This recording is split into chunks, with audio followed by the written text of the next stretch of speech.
പൊന്നോ എന്നൊരു വിളിയും കേട്ട്, പൊന്നോ എന്നൊരു വിളിയും കേട്ട്, എന്താണപ്പാ ഒരു വിളിയും കേട്ട്, എൻ്റെ അമ്മ വിളിക്കണൊരൊച്ച പോലെ, എൻ്റെ അമ്മ മണ്ണോട് മണ്ണായെന്ന് അപ്പൻ തന്നല്ലേ പറയാറുള്ളത്, അപ്പൻ തന്നല്ലേ പറയാറുള്ളത്.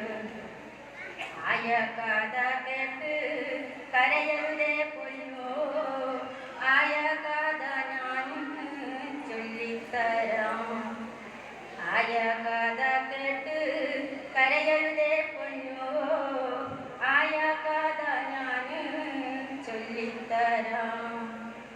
അന്നൊരു വറുതി മാസം കള്ളക്കറക്കിടലും തിന്നാനും കുടിക്കാനും ഇല്ലാത്ത കാലം, നീയന്നു നീന്തി നടക്കണ കാലം, അടിവേച്ചു വീണു കരയണ പ്രായം, വറുതിക്കു തീർപ്പു കലിപ്പിച്ചമ്പ്രാൻ ഉണ്ണി